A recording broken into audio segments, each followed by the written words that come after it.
Yeah, so I'm Vanessa Barker. I'm CEO and founder of Papillon Bleu, established in 2006. We're really focused in on regenerative agriculture and textiles.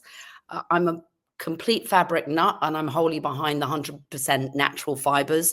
And in my mind, we have to farm natural fibers without chemicals, and regenerating land through beautiful textiles is very simply, we don't have to frame it as sustainability or anything. It's just a very logical thing to do, both in terms of when we have fully traceable supply chains, being able to take care of the farmers, and also being sort of custodians of the land, of where we're growing, how we're growing, and making sure that we're really replenishing soil, rebuilding soil, and not being destructive while we make things, being a force for good through the textiles we can create.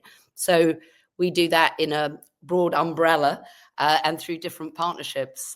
We grow regenerative cotton in India in partnership with Radis Cotton and the GVK Society. So we have 225 acres of beautiful land that we work directly with the tribal farmers with.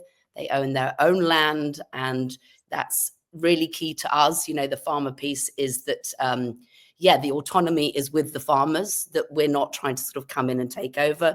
And then we have a system by which 30 to 50% increase in income for the farmers.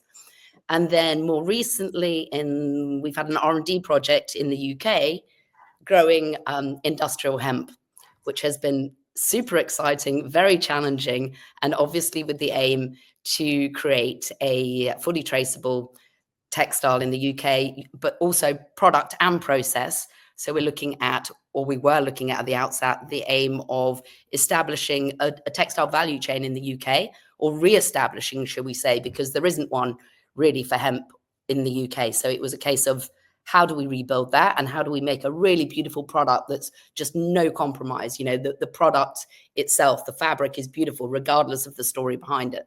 So yes.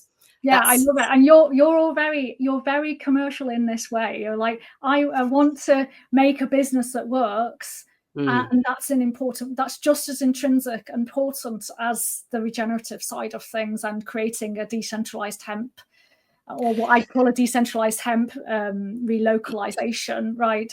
Actually, I want to make this work as a business. It's not a charity, let's be real about this.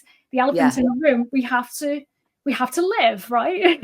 Yes. It's important. I often compare it to, I say it's like riding two horses with a leg on each horse, standing up and holding both reins. And a lot of the time you feel like you're doing the splits, because there is a push and pull in both directions in terms of what both need. But obviously we talk a lot in sustainable world about sort of degrowth. And whilst we absolutely have to address the utter mindless, careless overconsumption, and also the way that we're being sold to, and the crap we're being sold, let's face it.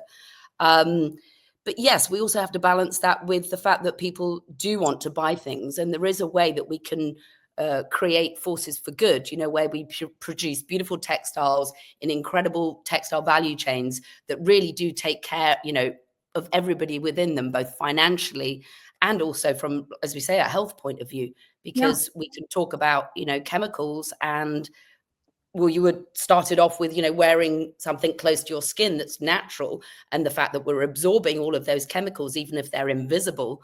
And so from every level of a health point of view, from ourselves and from the farmers who are having to ingest these chemicals as they're mindlessly having to spray, it's just a crazy false economy that needs to be desperately undone.